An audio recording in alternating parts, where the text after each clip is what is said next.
नमस्कार दोस्तों, जैसा कि आप सभी जानते हैं कि हम लोग प्राचीन भारत का जो सीरीज़ स्टार्ट किए थे उसको हम लोग जारी किए हुए हैं। थ्योरी सेक्शन भी चल रहा है और उसका एमसीक्यू भी चल रहा है। दोनों का प्लेलिस्ट बना हुआ है। आप चाहे तो प्लेलिस्ट में विजिट करके सीक्वेंस वाइज वीडियो को देख सकते हैं। ठीक है, तो आज हम लोग एमसीक्यू का दूसरा चैप्टर देखने वाले जिसका नाम है ऐतिहासिक स्रोत। ठीक है, ऐतिहासिक स्रोत। तो चलिए बिना देरी के वीडियो को स्टार्ट करते हैं। पहला क्वेश्चन है आपका, बीते हुए युगों की घटनाओं के संबंध में जानकारी देने वाले स्रोतों को कहा जाता है। ये आपका ऐतिहासिक स्रोत, बी आपका भौगोलिक स्रोत, सी आपका सामाजिक स्रोत, डी आपका राजनीतिक स्रोत। तो आपका जो सही आंसर हो जाएगा ऑप्शन नंबर ए, बीते हुए घटनाओं के संबंध में जानकारी देने वाले स्रोतों को ऐतिहासिक स्रोत कहा जाता है। ठीक है, क्वेश्चन नंबर 2 है आपका, निम्नलिखित में से कौन सा कथन सही है? निम्नलिखित में से कौन सा कथन सही है? आपका साहित्यिक स्रोत की तुलना में पुरातात्विक स्रोत अधिक प्रमाणित होते हैं। साहित्यिक स्रोत की तुलना में पुरातात्विक स्रोत अधिक प्रमाणित होते हैं। बी आपका पुरातात्विक स्रोत की तुलना में साहित्यिक स्रोत अधिक प्रमाणित होते हैं। सी आपका साहित्यिक स्रोत एवं पुरातात्विक स्रोत दोनों एक समान प्रमाणित होते हैं। डी आपका साहित्यिक स्रोत की तुलना में पुरातात्विक स्रोत से नहीं की जा सकती है। ठीक है, तो आपका जो सही आंसर हो जाएगा ऑप्शन नंबर ए। ठीक है, ऑप्शन नंबर ए क्या आपका साहित्यिक स्रोत की तुलना में पुरातात्विक स्रोत अधिक प्रमाणित होते हैं। देखिए, साहित्यिक स्रोत क्या आता है? जिसमें लिखा हुआ रहता है जो बाद में लिखा गया। और पुरातात्विक स्रोत मतलब कि खुदाई से प्राप्त सामग्री, मुहरे और मृद भांड वगैरह जो भी है वो क्या पुरातात्विक स्रोत। पुरातात्विक स्रोत में हम क्या करते हैं, ज़्यादा छेड़छाड़ नहीं कर सकते, लेकिन साहित्यिक स्रोत में छेड़छाड़ कर सकते हैं। लिखा गया मतलब सोच समझ के लिखा गया। और पुरातात्विक स्रोत जो है वो मिला है पहले के। ठीक है, तो प्रामाणिक होगा पुरातात्विक स्रोत ज़्यादा प्रामाणिक होगा, साहित्यिक स्रोत कम होगा। ठीक है, तो आपका ए सही हो जाएगा। क्वेश्चन नंबर 3 आपका, किस वेद में प्राचीन वैदिक युग की संस्कृति के बारे में सूचना दी गई है? ये आपका ऋग्वेद, बी आपका यजुर्वेद, सी आपका सामवेद, डी आपका अथर्ववेद। तो क्वेश्चन नंबर 3 का जो सही आंसर हो जाएगा ऑप्शन नंबर ए। ऋग्वेद में क्या की गई? प्राचीन वैदिक युग की संस्कृति के बारे में क्या की गई? सूचना दी गई है। क्वेश्चन नंबर 3 का ए आपका सही आंसर हो जाएगा। ठीक है, ये आपका एसएससी 1999 में पूछा गया है। ठीक है, चलिए आगे बढ़ते हैं। क्वेश्चन नंबर 4 है आपका, निम्नलिखित में से कौन सा ग्रंथ श्रुति ग्रंथ का अंग नहीं माना जाता है? निम्नलिखित में से कौन सा ग्रंथ श्रुति ग्रंथ का अंग नहीं माना जाता है? ये आपका संहिता, बी आपका ब्राह्मण, सी आपका उपनिषद, डी आपका पुराण। तो क्वेश्चन नंबर 4 का जो सही आंसर हो जाएगा option number D. Option number D क्या आपका पुराण। ठीक है, पुराण क्या है? श्रुति ग्रंथ का अंग नहीं है। कौन? पुराण। ठीक है, क्वेश्चन नंबर 5 है आपका, निम्नलिखित में से कौन सा ग्रंथ दावा करता है कि जो ग्रंथ में है वह विश्व में है और जो ग्रंथ में नहीं है वह विश्व में अलभ्य है? ठीक है, देखिए यहाँ पे दावा किया गया है, निम्नलिखित में कौन सा ग्रंथ दावा करता है जो ग्रंथ में है वह विश्व में है, यानी कि जो ग्रंथ में लिखा हुआ है वही विश्व में है और जो ग्रंथ में नहीं है वो विश्व में अलभ्य है। ठीक है, तो ए आपका ऋग्वेद, बी आपका यजुर्वेद, सी आपका सामवेद, डी आपका महाभारत। तो क्वेश्चन नंबर 5 का जो सही आंसर हो जाएगा option number D, Mahabharat. Mahabharat क्या करता है? दावा करता है कि जो महाभारत के ग्रंथ में है वो विश्व में है और जो महाभारत के ग्रंथ में नहीं है वो अलभ्य है। ठीक है, चलिए आगे बढ़ते हैं। क्वेश्चन नंबर 6 है आपका, त्रिपिटक ग्रंथ है।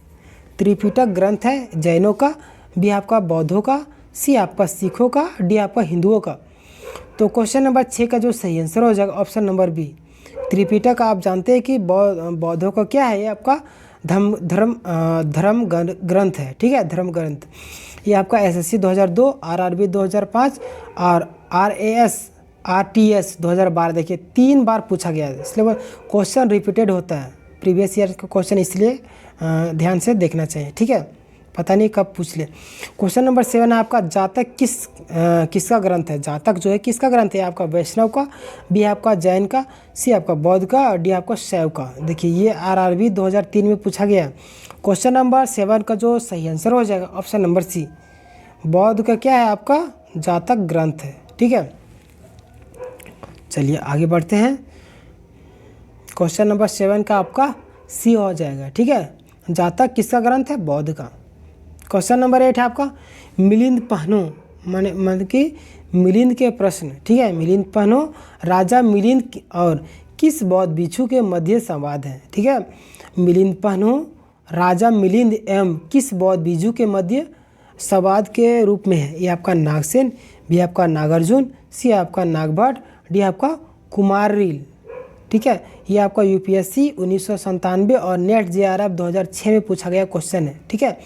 तो 8 का जो सही आंसर हो जाएगा ऑप्शन नंबर ए नागसेन, ठीक है। नागसेन, मिलिंद पन्हो और राजा मिलिंद और किसके बीच, नागसेन के बीच संवाद का उल्लेख किया गया है, ठीक है। चलिए आगे बढ़ते हैं। क्वेश्चन नंबर 9 है आपका निम्नलिखित में किसकी तुलना मैकियावेली के प्रिंस से की जा सकती है। निम्नलिखित में से किसकी तुलना मैकियावेली के प्रिंस से की जा सकती है। आपका कालिदास का मालविका का अग्निमित्र, बी आपका कौटिल्य का अर्थशास्त्र, सी आपका वात्सायन का कामसूत्र, डी आपका तिरुवल्लुर का तिरुवकुर, ठीक है। ये आपका यूपीपीसीएस 1994 में पूछा गया प्रश्न है, ठीक है। क्वेश्चन नंबर 9 का जो सही आंसर हो जाएगा ऑप्शन नंबर बी कौटिल्य का अर्थशास्त्र, ठीक है। क्या क्या आता है, किसकी तुलना मैकियावेली के प्रिंस से की जा सकती है। कौटिल्य के अर्थशास्त्र की तुलना मैकियावेली के प्रिंस से की जा सकती है, ठीक है। चलिए आगे बढ़ते हैं। क्वेश्चन नंबर 10 है आपका कौटिल्य के अर्थशास्त्र में किस पहलू पर प्रकाश डाला गया है। कौटिल्य के अर्थशास्त्र में किस पहलू पर प्रकाश डाला गया है। आपका आर्थिक जीवन, बी आपका राजनीतिक नीतियाँ, सी आपका धार्मिक जीवन, डी आपका सामाजिक जीवन। तो क्वेश्चन नंबर 10 का जो सही आंसर हो जाएगा option number B. Option number B क्या आपका राजनीतिक नीतियाँ, ठीक है। कौटिल्य के अर्थशास्त्र में किस पहलू पर प्रकाश डाला गया है, राजनीतिक नीतियाँ के बारे में, ठीक है। चलिए आगे बढ़ते हैं। क्वेश्चन नंबर 11 है आपका कलहन की पुस्तक का नाम क्या है। कलहन की पुस्तक का नाम क्या है आपका, यह आपका थ्योरी सेक्शन में समाप्त हुआ है। यह आपका अर्थशास्त्र, बी आपका इंडिका, सी आपका पुराण, डी आपका रजतरंगिनी। ये आपका बीपीएससी 2011 में पूछा गया प्रश्न है, ठीक है। कलहन किसकी पुस्तक है, तो आपका जो सही आंसर हो जाएगा ऑप्शन नंबर डी रजतरंगिनी, ठीक है। कलहन किसकी पुस्तक है, रजतरंगिनी। 11 का आपका ऑप्शन नंबर डी आपका सही आंसर हो जाएगा, ठीक है। चलिए क्वेश्चन नंबर 12 आपका अष्टाध्यायी किसके द्वारा लिखी गई है। अष्टाध्यायी किसके द्वारा लिखी गई है। आपका वेदव्यास, बी आपका पाणिनि, सी आपका सुखदेव, डी आपका वाल्मीकि। ये आपका जेपीएससी 2011 में पूछा गया प्रश्न है, ठीक है। तो 12 का जो सही आंसर हो जाएगा option number B. Option number B क्या आपका पाणिनि। अष्टाध्यायी किसके द्वारा लिखी गई पुस्तक है, पाणिनि के द्वारा लिखी गई पुस्तक अष्टाध्यायी है, ठीक है। चलिए क्वेश्चन नंबर 13 है आपका महाभाष्य के रचनाकार का नाम क्या है। महाभाष्य के रचनाकार का नाम क्या है। ये आपका कौटिल्य, बी आपका पतंजलि, सी आपका कालिदास, डी आपका भारवी। तो क्वेश्चन नंबर 13 का जो सही आंसर हो जाएगा option number B. Option number B क्या आपका पतंजलि। पतंजलि के महाभाष्य के रचनाकार कौन है, पतंजलि। पतंजलि किसके रचनाकार है, महाभाष्य के, ठीक है। चलिए क्वेश्चन नंबर 14 का जो क्वेश्चन है कालिदास द्वारा रचित मालविका अग्निमित्र नाटक का नायक था। कालिदास द्वारा रचित मालविका अग्निमित्र नाटक का नायक था, कौन है, पुष्यमित्र शुंग, और बी आपका गौतमीपुत्र सतकर्णी, सी आपका अग्निमित्र, डी आपका चंद्रगुप्त द्वितीय। यह आपका यूपीपीसीएस 1998 में पूछा गया प्रश्न है, ठीक है। तो क्वेश्चन नंबर 14 का जो सही आंसर हो जाएगा option number C. Option number C क्या आपका अग्निमित्र। कालिदास द्वारा रचित मालविका अग्निमित्र नाटक के नायक कौन है, अग्निमित्र, ठीक है। चलिए आगे बढ़ते हैं। क्वेश्चन नंबर 15 है आपका हर्षचरित किसके द्वारा लिखी गई पुस्तक है, ठीक है। हर्षचरित किसके द्वारा लिखी गई है। ये आपका कालिदास, बी आपका बाणभट्ट, सी आपका वाल्मीकि, डी आपका वेदव्यास। ये आपका एसएससी 2002 बीपीएससी 2005 देखिए 2 बार पूछा गया ना में पूछा गया प्रश्न है। तो 15 का जो सही आंसर हो जाएगा ऑप्शन नंबर बी बाणभट्ट द्वारा लिखा गया क्या है, हर्षचरित जो है बाणभट्ट के द्वारा लिखा गया है, ठीक है। क्वेश्चन नंबर 16 है आपका विक्रमांकचरित के रचनाकार का नाम क्या है, ठीक है। ये आपका कलहन, बी आपका विलहन, सी आपका वाल्मीकि, डी आपका वेदव्यास। तो क्वेश्चन नंबर 16 का जो सही आंसर हो जाएगा option number B. Option number B क्या आपका विल्हन। विक्रमांक चरित्र के रचनाकार कौन है? विल्हन। ठीक है, वा से विक्रमांक और वा से विल्हन। ठीक है, इसको भी याद कीजिएगा। क्वेश्चन नंबर 17 है आपका चांद बरदई द्वारा लिखित ग्रंथ का नाम। चांद बरदई द्वारा लिखित ग्रंथ का नाम क्या है? आपका पृथ्वी राजसो, बी आपका पृथ्वीराज विजय, सी आपका परमाल रासो, डी आपका विशल देवराय रासो। तो 17 का जो सही आंसर हो जाएगा ऑप्शन नंबर क्या? ए। ऑप्शन नंबर ए क्या आपका? पृथ्वीराज सो। ठीक है, चंद बरदई द्वारा रचित ग्रंथ का नाम पृथ्वीराजसु है। ठीक है, चलिए आगे बढ़ते हैं।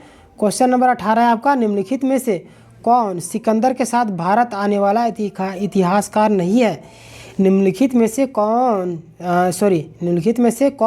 सिकंदर के साथ भारत आने वाला इतिहासकार नहीं है?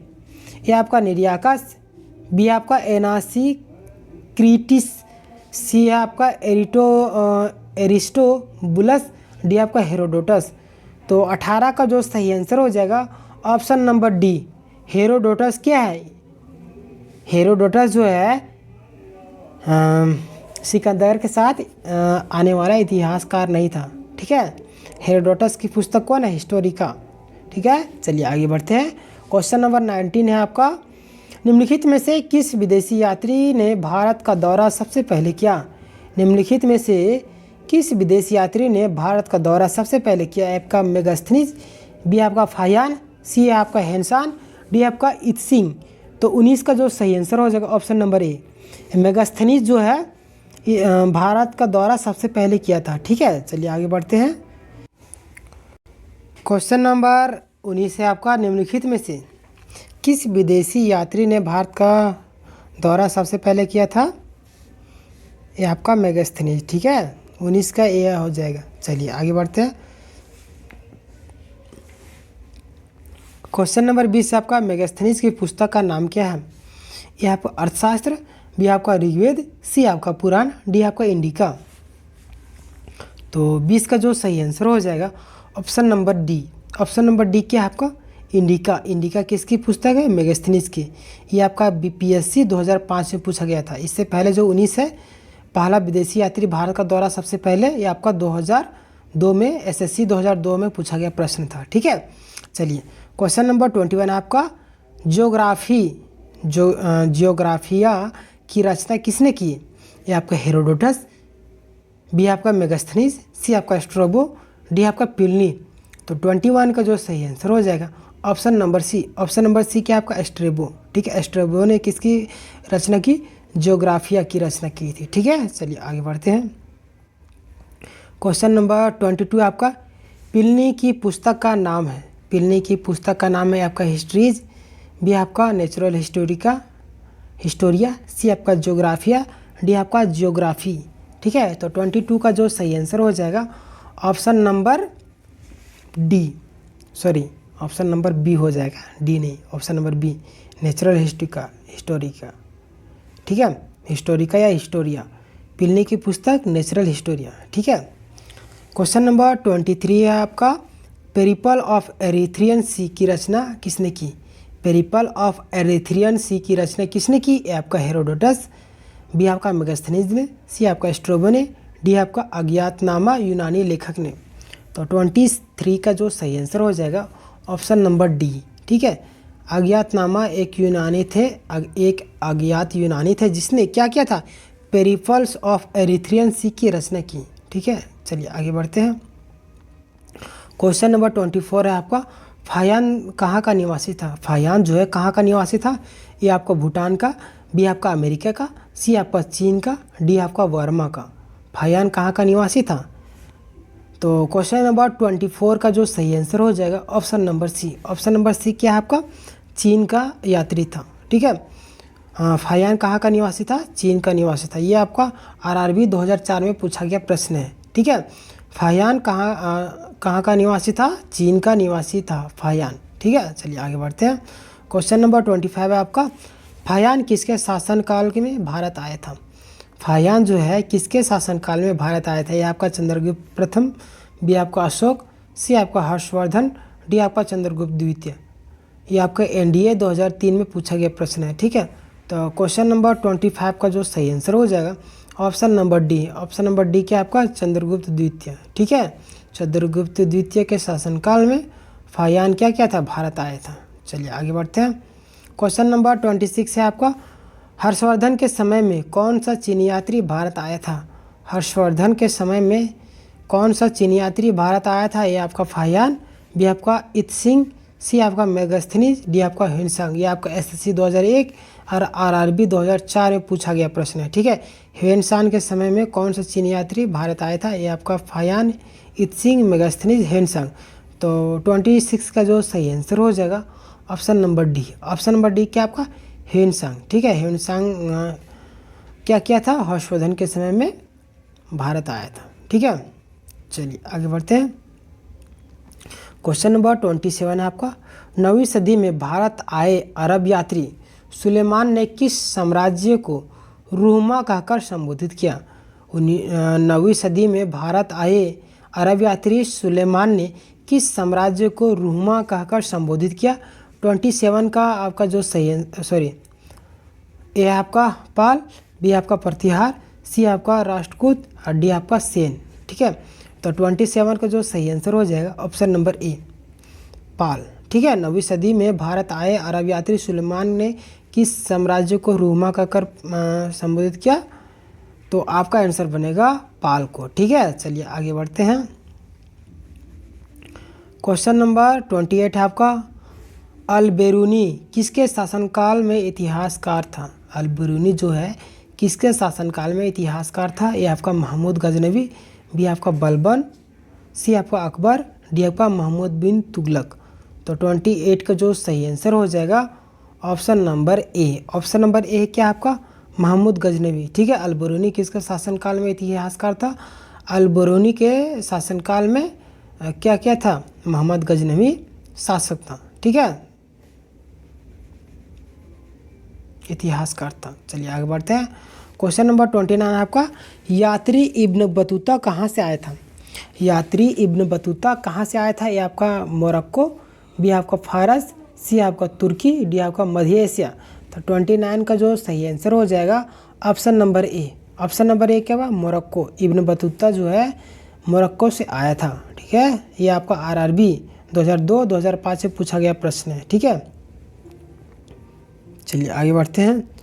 क्वेश्चन नंबर 30 है आपका, दक्षिण अफ्रीकी यात्री इब्न बतूता किसके शासनकाल में भारत आया।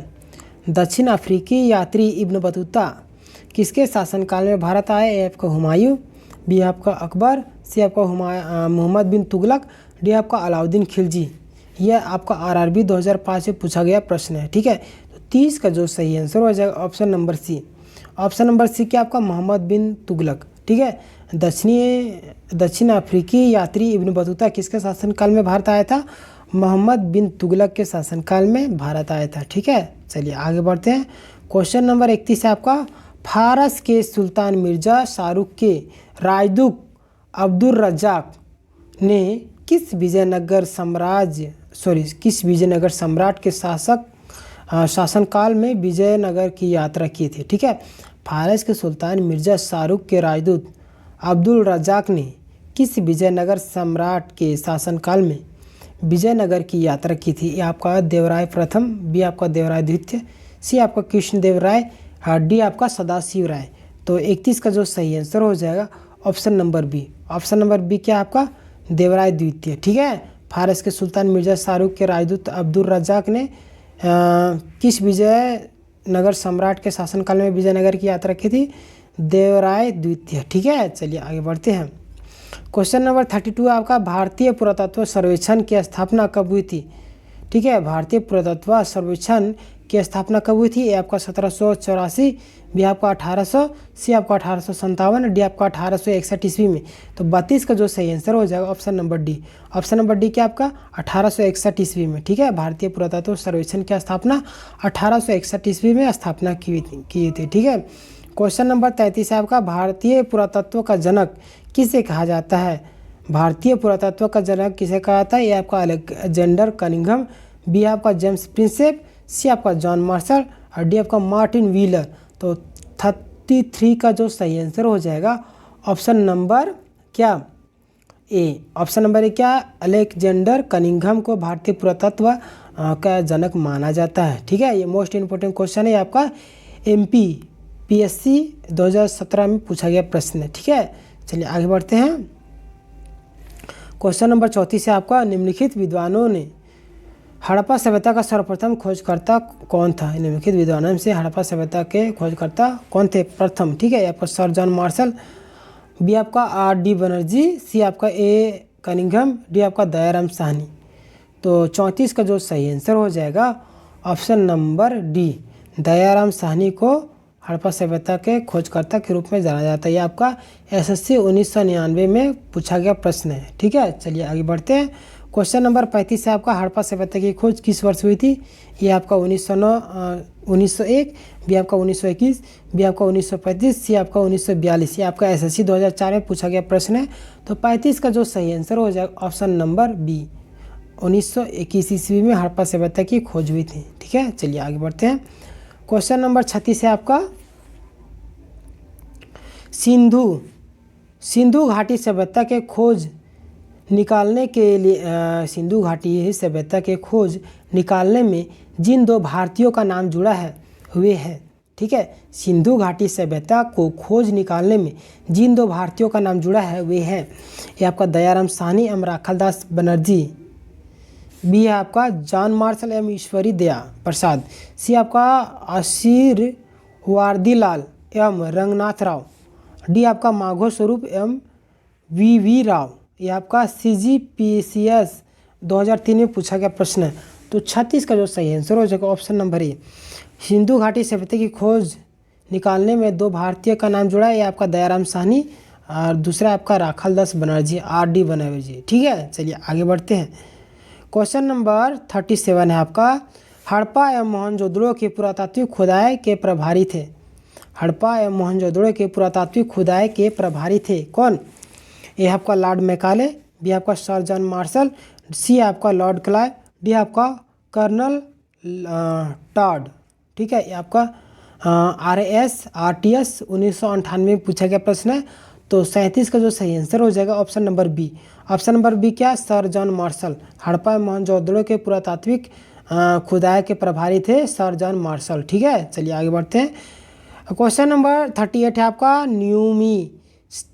न्यूमेस्मेटिक क्या है। यह आपका प्राचीन पांडुलिपियों का अध्ययन, बी आपका सिक्कों एवं धातुओं का अध्ययन, सी आपका तालपत्रों का अध्ययन, डी आपका ताम्रपत्रों का अध्ययन। ये आपका RRB 2004 में पूछा गया प्रश्न है। ठीक है, तो 38 का जो सही आंसर हो जाएगा option number B.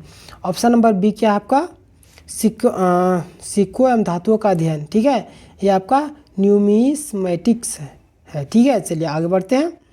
Question number 39 है आपका एशिया माइनर स्थित बोगाजगोई का महत्व किस लिए है। एशिया माइनर स्थित बोगाजगोई का महत्व किस लिए है। आपका वहाँ से जो अभिलेख प्राप्त हुए हैं उनमें 4 वैदिक देव इंद्र, वरुण, मित्र व नास्त्य का उल्लेख मिलता है। बी आपका मध्य एशिया व तिब्बत के बीच एक महत्वपूर्ण व्यापारिक केंद्र था। सी आपका वेद के मूल ग्रंथ की रचना यहीं हुई। डी आपका इनमें से कोई नहीं।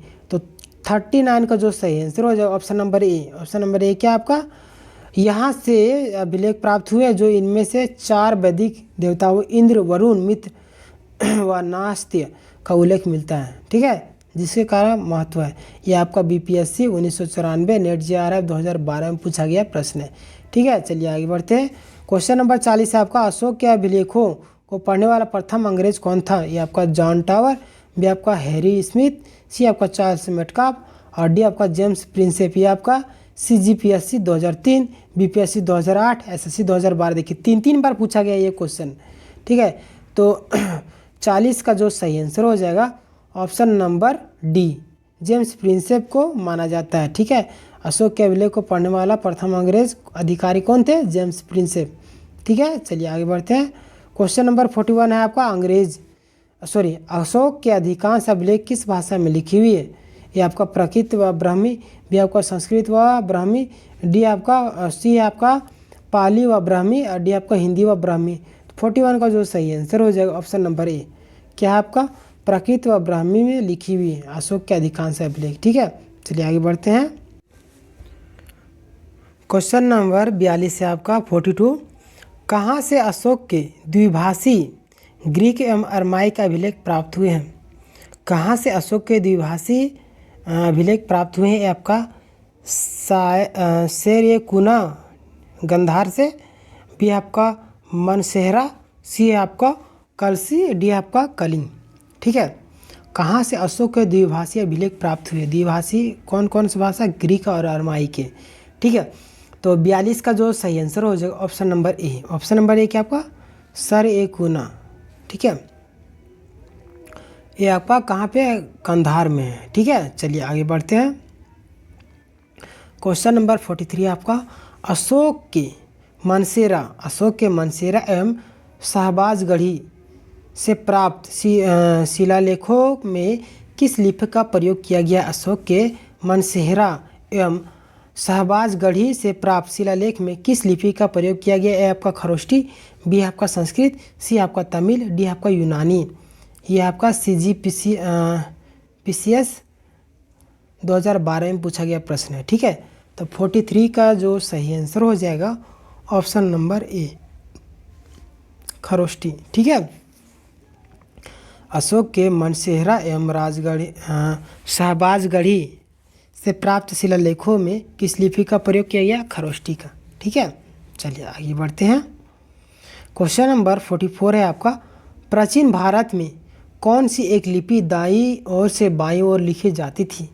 प्राचीन भारत में कौन सी लिपि दाईं ओर से बाईं ओर लिखी जाती थी? आपका ब्राह्मी, बी आपका नंद नागरी, सी आपका शारदा, डी आपका खरोष्टी। यह आपका UPSC 1997 में पूछा गया प्रश्न है। ठीक है, तो 44 का जो सही आंसर हो जाएगा ऑप्शन नंबर डी, क्या है? खरोष्टी। खरोष्टी लिपि को दाहिना से बायां लिखा जाता था। ठीक है, चलिए आगे बढ़ते हैं।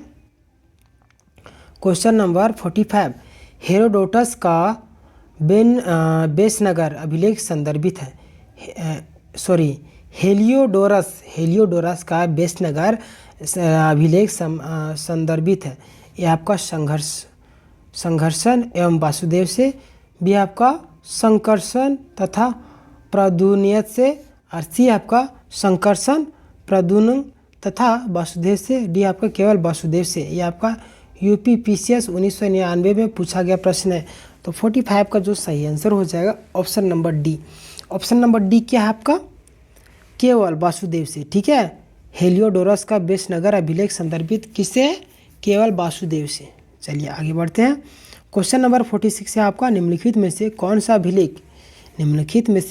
अभिलेख कलिंग नरेश खारवेल से संबंधित है? ये आपका हाथी गुम्फा, बी आपका जूनागढ़, सी आपका नानाघाट, डी आपका नासिक।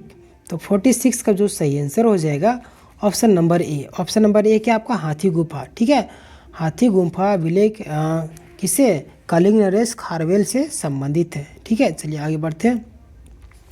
क्वेश्चन नंबर 47 आपका सर्वप्रथम भारत में विशुद्ध संस्कृत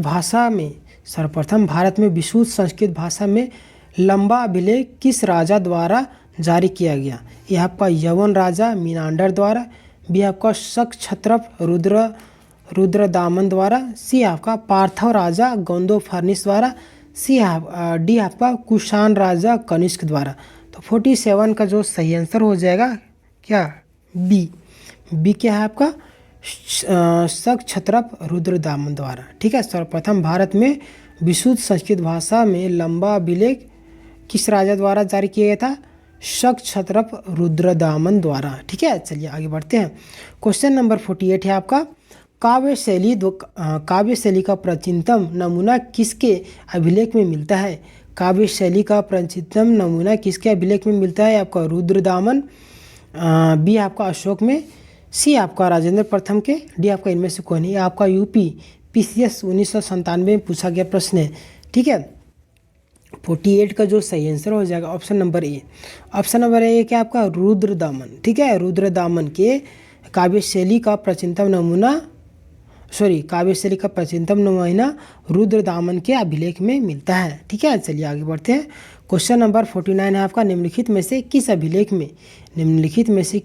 में चंद्रगुप्त मौर्य और अशोक दोनों का उल्लेख किया गया? निम्नलिखित में से किस अभिलेख में चंद्रगुप्त मौर्य और अशोक दोनों का उल्लेख किया गया है? आपका गौतमीपुत्र सतकर्णी का नासिक अभिलेख, बी आपका महाक्षत्रप रुद्रदामन का जूनागढ़ अभिलेख, सी आपका अशोक का गिरनार अभिलेख, डी आपका स्कंदगुप्त का जूनागढ़ अभिलेख। ये आपका यूपी पीसीएस 2008 में पूछा गया प्रश्न है, ठीक है।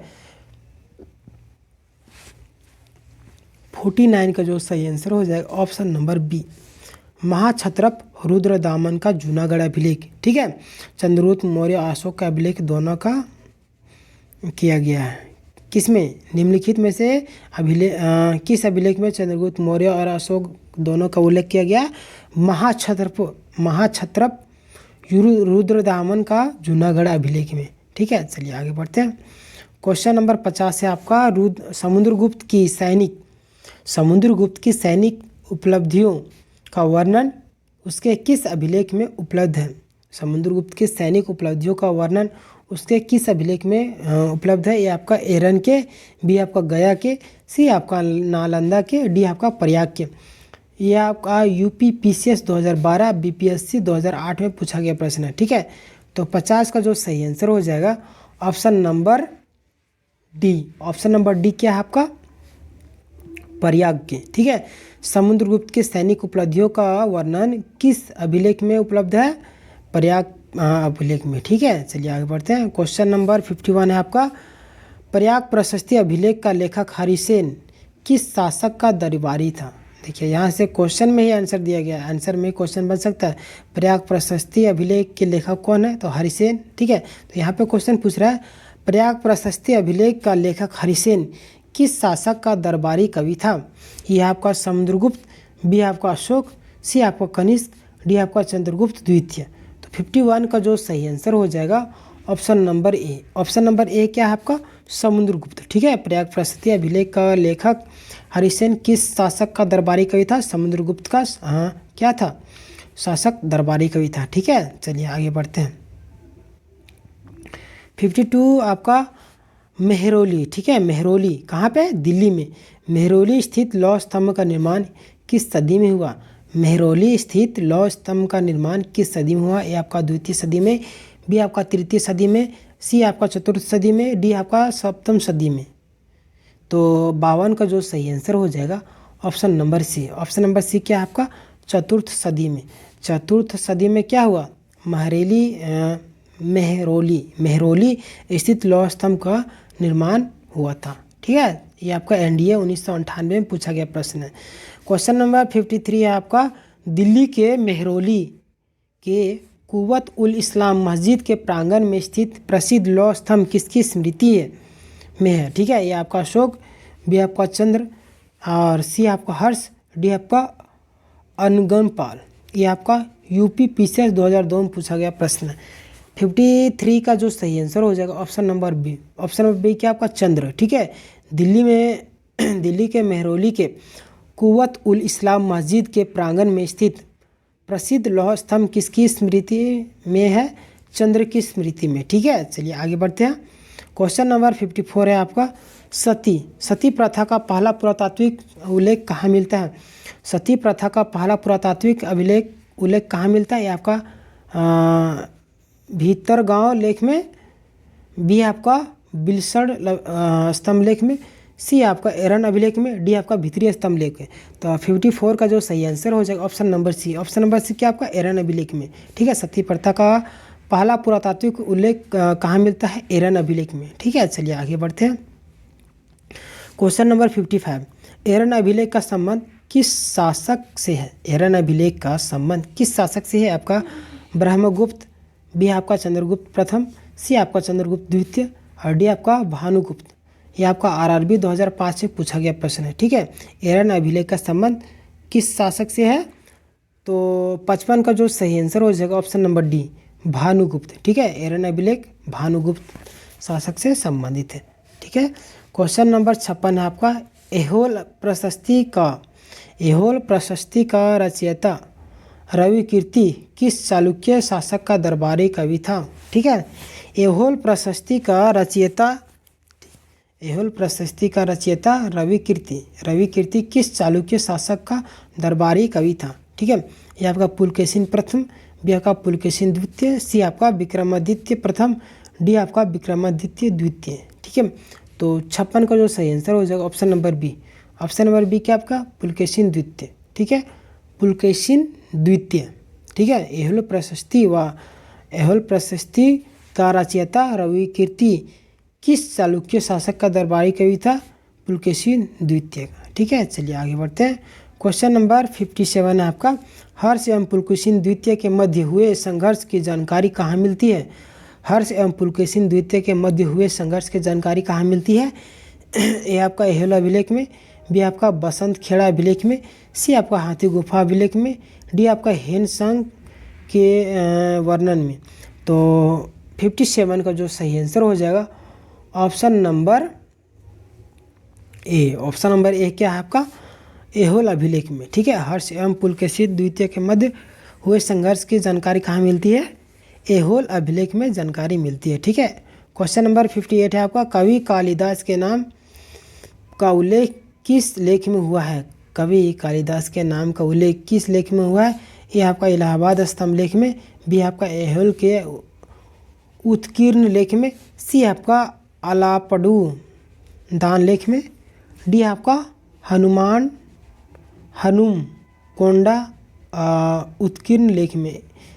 ये आपका यूपीएससी 1994 में पूछा गया प्रश्न है। ठीक है, तो 58 का जो सही आंसर हो जाएगा option number B. Option number B क्या आपका? ऐहोल के उत्कीर्ण लेख में। ठीक है, कवि कालिदास के नाम से उल्लेख क्या है?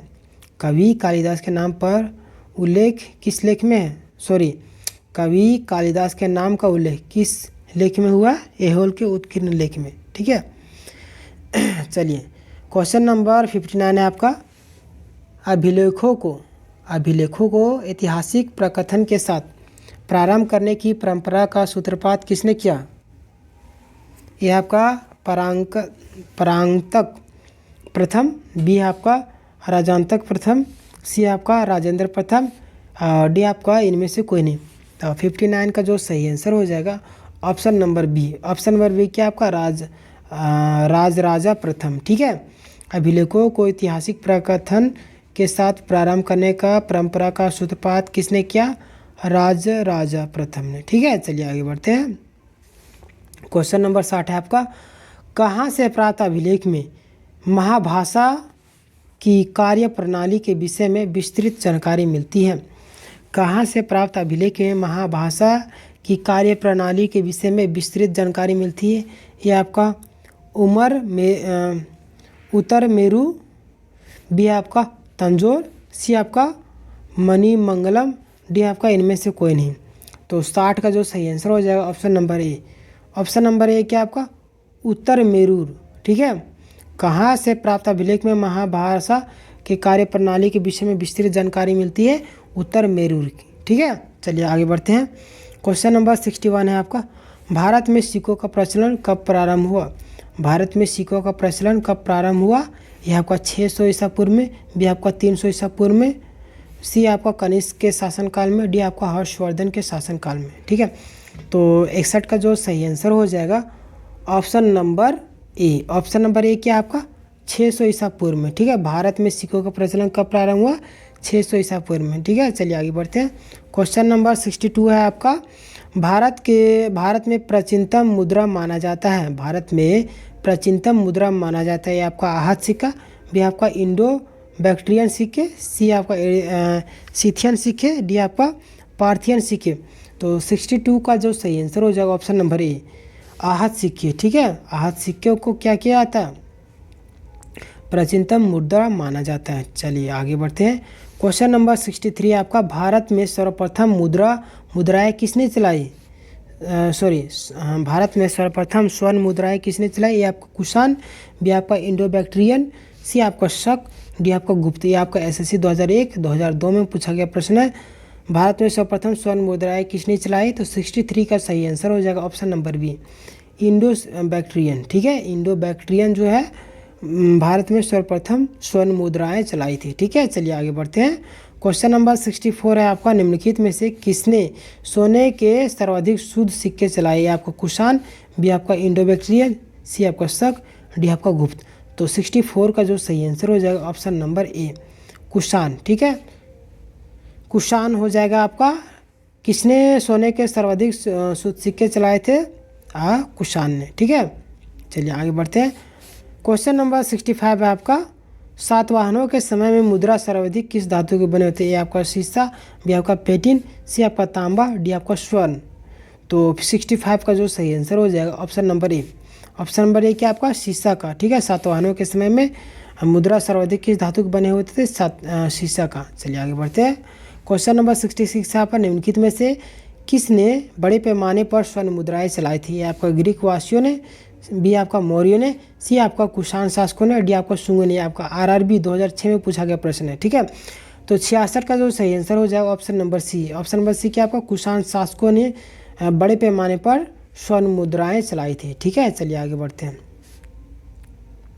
क्वेश्चन नंबर 67 है आपका, सोने के सर्वाधिक सिक्के किस काल में जारी किए गए थे? सोने के सर्वाधिक सिक्के किस काल में जारी किए गए थे? आपका कुषाण काल में, बी आपका गुप्त काल में, सी आपका मौर्य काल में, डी आपका हिंदी यवन काल में। तो 67 का जो सही आंसर हो जाएगा ऑप्शन नंबर बी, गुप्त काल में सर्वाधिक सिक्के चलाए गए थे सोने के, ठीक है। चलिए आगे बढ़ते हैं। क्वेश्चन नंबर 68 है आपका, निम्नलिखित में से किस स्थल में रोमन सिक्के मिले हैं? ये आपका दिल्ली, बी आपका आगरा, सी आपका जयपुर, डी है आपका अरिकमेडू। निम्नलिखित में किस स्थल से रोम सिक्के मिले हैं? 68 का जो सही आंसर हो जाएगा option number D. Option number D क्या है आपका? अरिकमेडू, ठीक है। किस स्थल से रोम सिक्के मिले हैं? अरिकमेडू से। चलिए आगे बढ़ते हैं। क्वेश्चन नंबर 69 है आपका, भीमबेटका किसके लिए प्रसिद्ध है? गुफाओं के शैलचित्र, बी आपका खनिज, सी आपका बौद्ध प्रतिमाएं, डी आपका सोन नदी का उद्गम स्थल। ये आपका MPPCS 2003 में पूछा गया प्रश्न है। तो 69 का जो सही आंसर हो जाएगा option number A. Option number A क्या है आपका? गुफाओं के शैलचित्र, ठीक है। चलिए आगे बढ़ते हैं। क्वेश्चन नंबर 70 है आपका, प्राचीन काल में भारत में लोग बर्मा को किस नाम से जानते हैं? प्राचीन काल में भारत के लोग बर्मा को किस नाम से जानते हैं? ये आपका स्वर्ण भूमि, बी आपका स्वर्ण द्वीप, सी आपका यवन द्वीप, डी आपका प्रलय मंडल। ये आपका UPSC में 1992 में पूछा गया प्रश्न है। 70 का जो सही आंसर हो जाएगा option number A. Option number A क्या आपका? स्वर्ण भूमि, ठीक है। प्राचीन काल में भारत के लोग बर्मा को किस नाम से जानते थे? स्वर्ण भूमि के नाम से जानते थे। चलिए आगे बढ़ते हैं। क्वेश्चन नंबर 71 आपका, अंकोर वाट कहाँ स्थित है? अंकोर वाट कहाँ स्थित है? ये आपका वियतनाम, बी आपका तिब्बत, सी आपका इंडोनेशिया, डी आपका कंबोडिया। ये आपका RRB 2004, CGPSC 2012 में पूछा गया प्रश्न है। 71 का जो सही आंसर हो जाएगा ऑप्शन नंबर डी, कंबोडिया, ठीक है। अंकोर वाट कहाँ स्थित है? कंबोडिया में स्थित है। चलिए आगे बढ़ते हैं। क्वेश्चन नंबर 72 है आपका, प्लिनी की मूल कृति नेचुरल हिस्ट्री किस भाषा में रचित है? ये आपका ग्रीक, बी आपका लैटिन, सी आपका फ्रेंच, डी आपका इंग्लिश।